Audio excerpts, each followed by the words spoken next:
Welcome everybody to Inclusively, and I'm delighted to welcome Nick Hunn. Nick, you and I have talked about the issues around your expertise area of Bluetooth and how that might be built into the accessibility world. But first of all, just give us a quick background to yourself and your role, what you do in the industry. Um, well, I still call myself a physicist. Basically, that means I just like making things and asking the question why a lot. Um, for the past 15 odd years, I've been leading some of the Bluetooth development on the latest version of Bluetooth audio specs. And that's really trying to redesign Bluetooth for the future. It was an initiative that was kicked off by a lot of hearing aid companies who were very keen to move away from traditional solutions such as telecoil. And that's been out there to help hearing aids. It must be getting on for 75 years now. It's a really long established piece of technology. But perhaps not surprisingly, it has some limitations. And it's been fascinating that the work from the hearing aids has sort of spilled over into the consumer electronics, as lots of people have suddenly thought, hang on, there's actually quite a lot of clever technology and some very interesting use cases that hearing aids do that traditional earbuds don't do.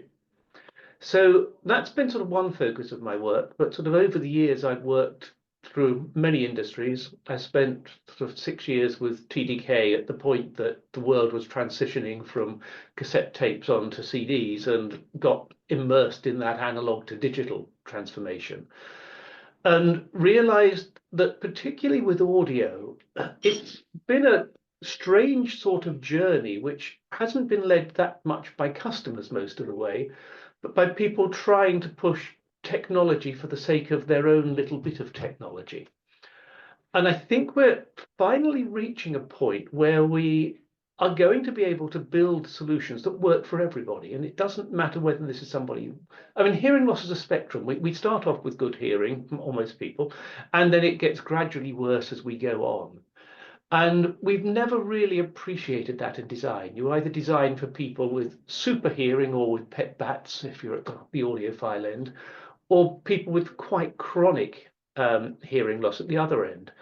And we're just beginning to see sort of the fruits of that, of new products coming out that say, no, these work for everybody. And to me, that's fascinating, not least because we can then start to say we can do a lot more in terms of how we play with audio and voice, rather than just the I'm going to stream from my phone, which is sort of the way we've looked at it for the last 20 years. Sorry, I'm going on forever there. No, that's very It's good. really exciting Yeah. to see this stuff starting to happen. Exactly, and I think it often, as a vision impaired person, the emphasis that we've put on video and images, obviously, I'm going, yeah, fine, but yeah, my ability to consume and enjoy content, whether it's in the theatre or the opera or wherever, is based on the quality of the sound. And whenever people give me a really poor headset to put on, I cringe because I really want to get the best quality of sound coming through, whether it's listening to a webinar or joining in the theatre or at the cinema or at a football match. So which raises another point about sound, which is that not only do we have different gradations of level of hearing, but the environment in which we consume it changes. So if I'm in the theatre listening to an audio described performance, when it goes really loud, I can't hear the audio description because it gets drowned out, or in a football match, if someone's heading towards the goal, the crowd gets particularly loud. So I'm delighted to hear that the level of audio research and output is changing so much, the way in which we can consume it. And I think your comment about the consumer electronic side is really important. I've just bought some of the Apple AirPod Pro 2s, and there are other AirPods that have a bit of this more hearing aid capability in there. And that spectrum from, many thousands of pounds for hearing aids from, the work you would have done in your past, to a couple of £100 which is still quite a lot of money, but for hearing aid is really important. That we're seeing that crossover, aren't we? In the same way that video has crossed over, where it used to be the realms of video production companies, and now it's people producing it on their phones and so on. So yeah, I think it is very exciting times. Yeah. And I think the content provision is an interesting one because for so much of the history, audio in particular has all been about consumption. It's fascinating. I've been digging into the history of this. I'm giving a lecture next week at the IET on the history of audio reproduction. And you realize how much of it has been largely random. And we all look back and think of Edison as the person that invented this. And as always with history, he wasn't. But his interest was really about recording and not reproduction. And it's one of the reasons why his products weren't particularly successful. The ones that were successful were basically the original flat records, because all anybody wanted to do was listen to it. And that's been the case for so long. I mean, both with sound and I mean with video as well. I mean, sound's interesting because everybody, you have so many people who want to be heard, except when you first record them and they hear their voice, they immediately think, no, I don't sound like that. I don't want to be heard. Um, Lots of weird things happen there, but in the recent years, I mean, with simple programs, I mean, like Audacity, all of the others around it, with TikTok coming on, people are beginning to realize that content is something that they can produce themselves and they can share. And that's almost anathema to an industry which has been about tying you to basically a pipeline for copyrighted music to be sold to you or hired to you. Which is where we've gone, whether that was been on record, whether it's on CDs, and even now when it's on streaming. Um, there's a possibility that we start to break that. And the other thing that we're doing, where we've come up with a new system, it's called Auracast, and it's effectively the Bluetooth equivalent of telecoil, in that lots of people within an area can listen to the same thing, is you don't just need a lot of infrastructure to do it. You can use your phone and just say, well, anybody else in this room like to listen to me? And just scan a barcode I've got on my phone. And anyone who does that, their earbuds then start listening to what you're playing. And you can just swap round when sort of Fred or Diana say, well, I've got something far better than that, listen to this. And we start to be able to play sort of social ping pong with audio. And I think that's going to be fascinating. I mean, it'll take some years for people to understand it. Phone vendors at the moment really don't get it. They can't work out, why do you want to share stuff and move things around? I'm a phone, I should be in charge. Mm.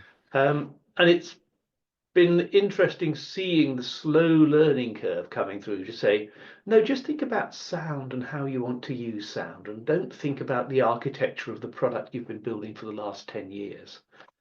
And I think that's going to be really interesting with what we can do, and also how you combine sound.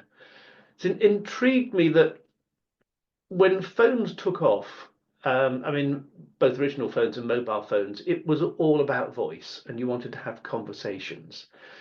And then over time, we sort of gave up on voice calls and we just started streaming. And we're now seeing voice having a bit of a resurgence with, I mean, podcasts like this, and thinking about just what do you do? I mean, how do we make it easier to hear when you're in noisy environments? And I think we're going to see sort of a change as to social needs to come into this far more rather than just a delivering of something that's pre-recorded. And we're getting the tools out now to allow that to happen. Needs a lot of people to think creatively as to what you do with it, how do you make it easy? And it'll be fascinating to see how it's used. Probably be an enormous market for just being able to broadcast to your pets so that they think you're still at home. And Something like that. But don't know what's going to happen, but no, we've got new tools to play with, and that's the great thing. and I think there's two things occurred to me while you were saying that.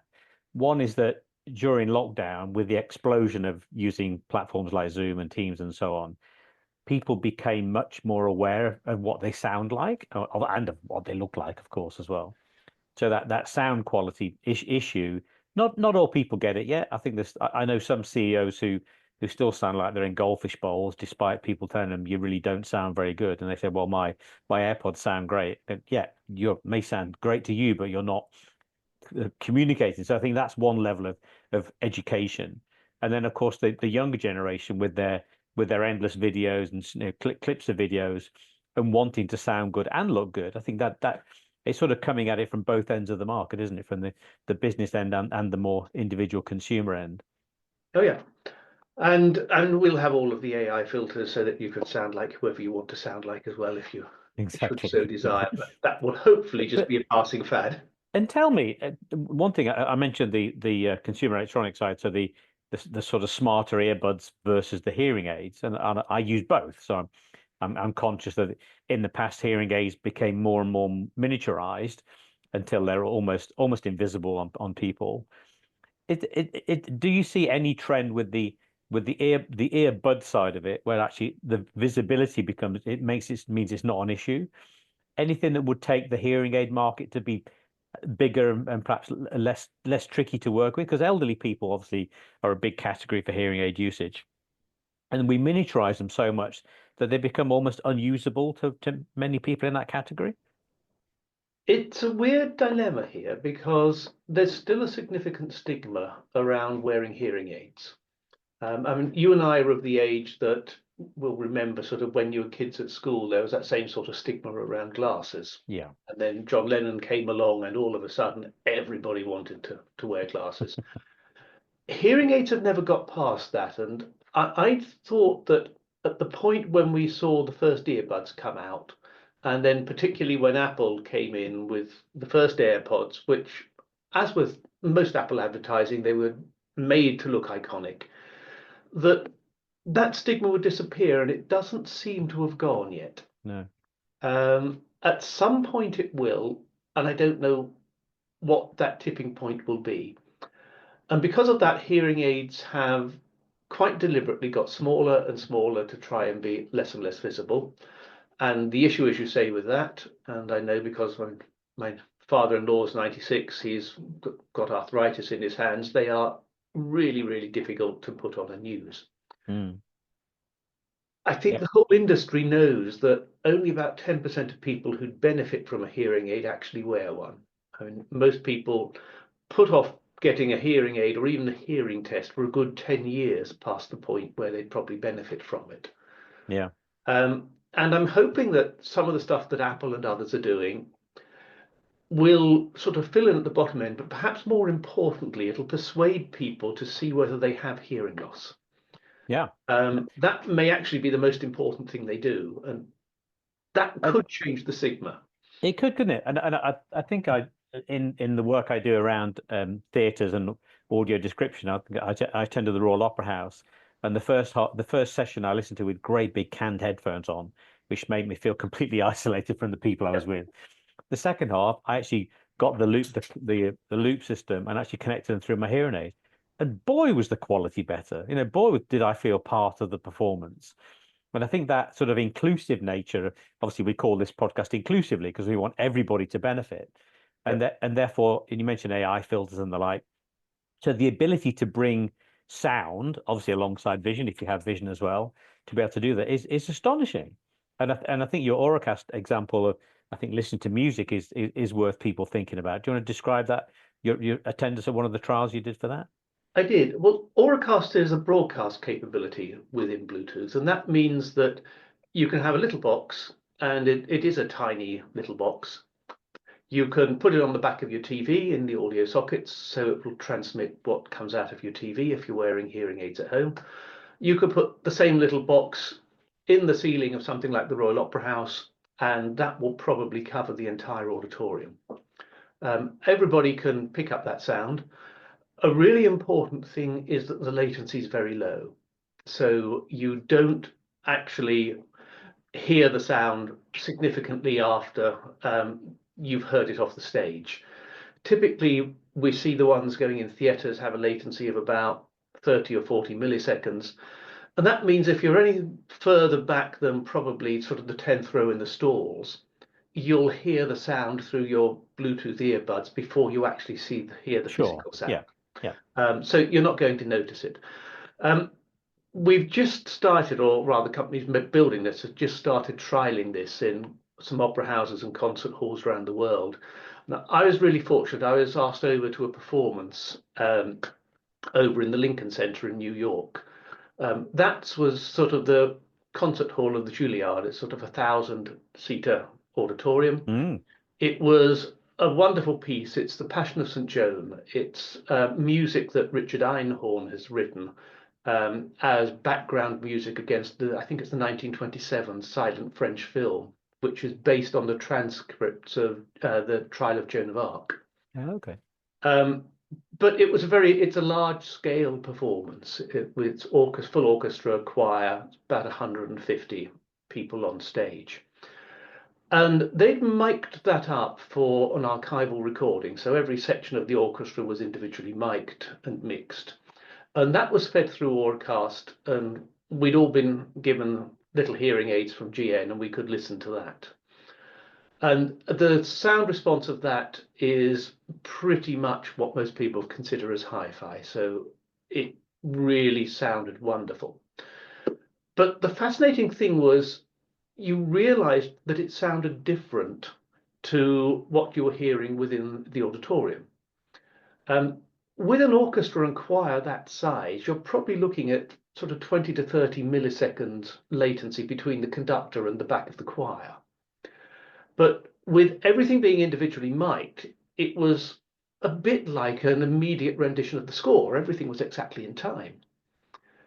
And the quality was pretty much the same as if you took your earbuds out and you were listening, but you realized the difference between the sound. And I mean, I've known Richard, who wrote this, for many years. We were talking afterwards, and you're saying sort of which of these was closer to what you were writing. I mean, what came through Auracast was sort of no latency there. It's exactly what the score said. Is that what was going through your mind, or were you thinking about the acoustics and the delays around the auditorium? And we'd probably had too many beers at that point for a sensible conversation. But it really brought back to me that comment of what does a live performance mean? Because we're so used to being sold live performances. And yes, it may have been recorded live, but the performance aspect of it, where you're taking in the whole of the acoustics of the building, I mean, for opera, what's happening on stage, as well as the sound. And what is the one that you take away with you and that sort of gets the heartbeat going when you hear those chords again? It was fascinating to hear that and think, well, probably we were some of the first people to be able to make that comparison of what is it like if it's totally pure, as that recording was, as opposed to what is it like if you have exactly the same performance, but with all of the acoustics of what's around you. Right. Yeah. And And of course, the element of mixing when we get things played back to us now that were live and been remastered and remixed, you know, I'm sure. Let's say take the opposite level. Queen live at Wembley in 1986. You know, sounds fantastic now. I suspect on the day you probably couldn't hear very much at all because the massive booming speakers and the quality now is so much better. yeah, but then again, it's also that aspect of you have so many people standing around you. There is so much background noise that you never get on the recordings. Yeah. I mean, it's like, I mean, Elliot Gould, the pianist, had a reputation for humming while he played, and it really split the audience. There were people who wanted to be at the front to hear it, and then others who wanted to be at the back so they didn't hear him. And all of the early recordings of him have the humming in, and then in the later ones, they did their best to actually remove that from the recording. So all you got was the piano. So one thing which fascinates me as somebody with bad eyesight and deteriorating hearing is the ability for the technology to tune things in or out.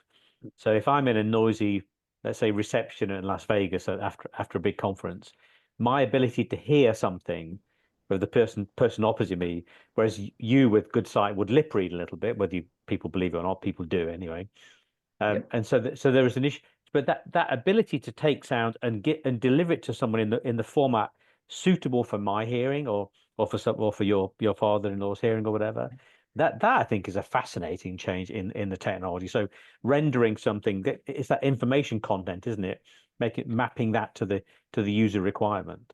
Yeah, I mean, hearing sound in noisy environments, we're becoming more and more aware that a large number of people are having difficulty, and it seems to be a growing problem. Um, I don't think anybody knows quite why at the moment. I mean, I have always hated being in noisy rooms. I Mm, just cannot cope. I can't interpret what people are saying, and I don't understand why somebody thinks it's fun to go out to that sort of venue. no. There's been occasions I've walked into a restaurant, just heard the noise and walked straight out again. Um, Regardless of the food, yeah.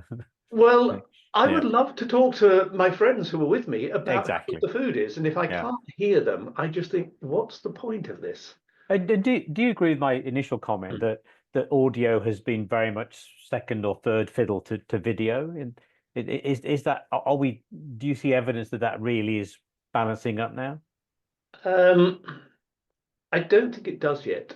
Um, I mean, it fascinates me going back that we got video. I mean, we did cave painting sort of 60,000 years before we could record a sound.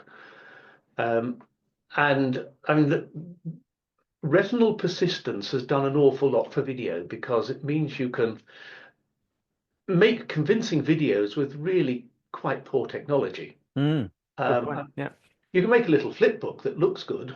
There's nothing like that you can do with sound. Mm, And then sound got taken over by an industry that sort of went down a route of classical is good for you. How good can we make this? Um, Whereas as soon as you made it easy to use, such as when transistor radios and compact cassettes came out, most people said, oh, sod the quality. If I can take my favorite tunes with me, that's all I need. yeah. So it's in an interesting dynamic. I mean, the digitization, the availability of really good codecs that we have today means you can do a lot more with it than you could before. But I don't think we've had been in that state long enough to really see enough playing. And I think No. video is what excites a lot of people first, and then sound tends to be an add-on. Well, I think advertising always said, didn't they, that video is much more powerful than the audio. So, but I take it back to one of your previous points, which is that the ability to use AI and other codecs and other technology to render the audio and the video in a format suitable for all, because we all have slightly different Hmm. ways and preferences, whether bass and treble, whatever. And I think that is a fascinating idea. And would that be, is that down to the smartphone people? Is it, where do you see that sort of work being done? Because that personalization, well, whether it's on those consumer electronics AirPods or, or on a TV device, like you said about auracasting within the home. Do you see You're anything being seeing done? you're seeing it happening in two places. You've got a lot of people working on audio algorithms. I mean, that's an industry that started off mainly with noise cancellation. Hmm. Um, I mean, it started off for sort of headphones for pilots, then got down into cars. It's now into our everyday earbuds. Um, and moving on from that, people are looking at what do you pick up? And you've got silly things in the States, like people working on audio algorithms to try and listen for gunshots, so you can sort of duck whenever you hear one. Yeah. You think, battlefield, yes, maybe. Walking down the street, even in Hackney, generally not particularly useful. Then you've got people playing with sound apps. And some of those are looking at how do I actually change what you're listening to? How do I mix the ambient in? Again, you've got the symbol of the walking down the street one. If you've got noise cancelling, generally it's good because it means you can reduce the volume of whatever you're listening to, so it's less likely to damage your hearing. But if you can't hear anything outside, the car or the bus you didn't hear may well damage all of you. So people are starting to look at things to say, oh, can I hear if traffic's coming towards you? Can I hear if the baby's crying? Yeah. To put those prompts back into your life. Um, the irony there is you've spent a lot of money on high-end audio equipment to take those prompts away from your life in the first place. But I think there's stuff to be done. I remember my father-in-law when he got some new hearing aids a few years ago. His comment when he put them in when he got home was, "That's the first time I've heard the birds singing for 10 years." Yeah. And it's moments like that that I would love to see people take and say, how do I enhance the enjoyment of sound? Rather than maybe just do the old thing of, can I get my total harmonic noise down to less than 0.01%, which means nothing to man or beast. No, sure. Yeah. There's a purist route, and then there's the delight route. Well, And there's the usability, isn't there? I mean, in many aspects of accessibility, we talk about standards for websites and this, that, and the other, and I guess in the technology industries, we measure things by our technical KPIs.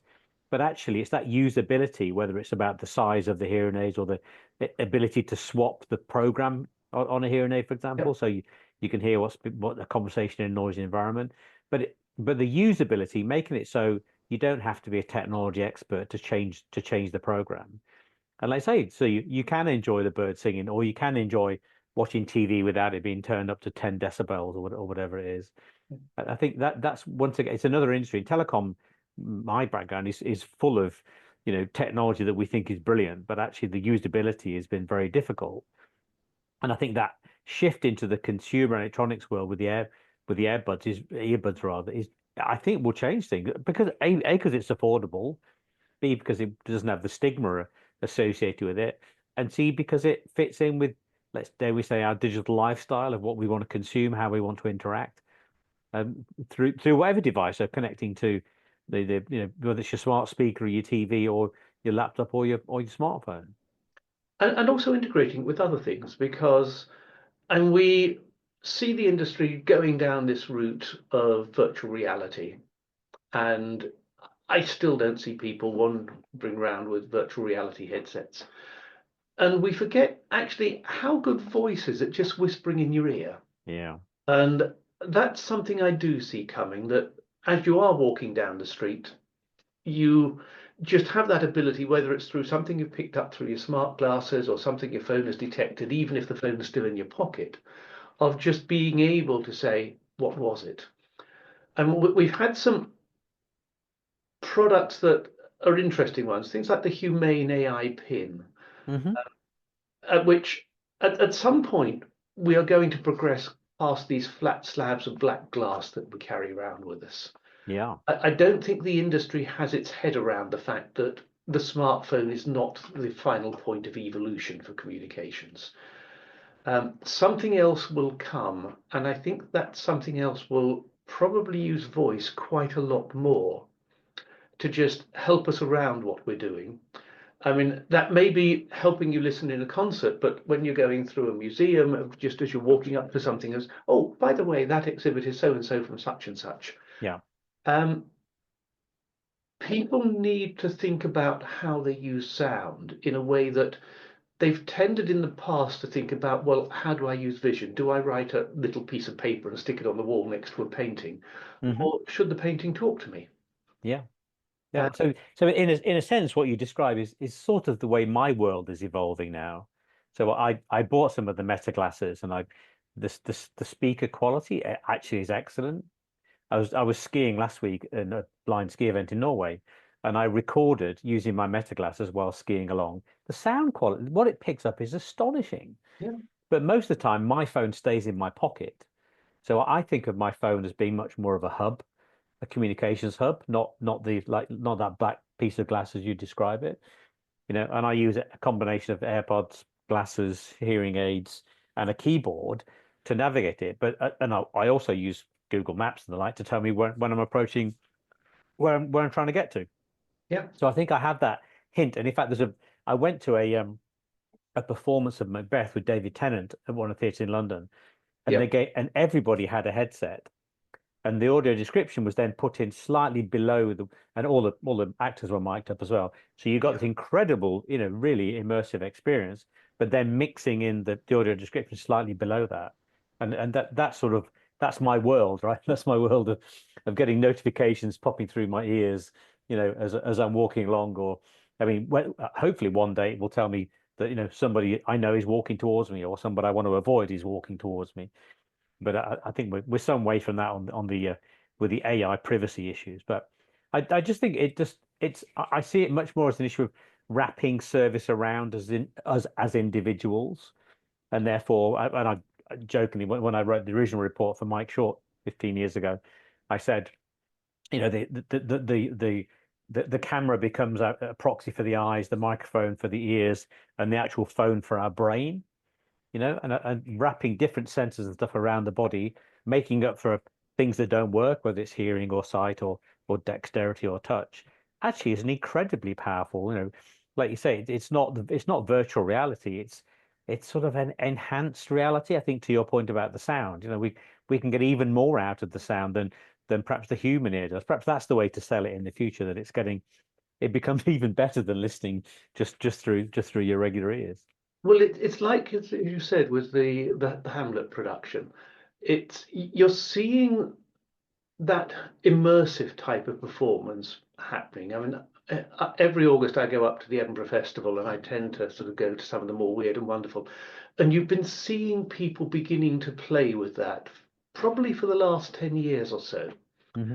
And I mean, that was one of the first ones that really got into mainstream theatre.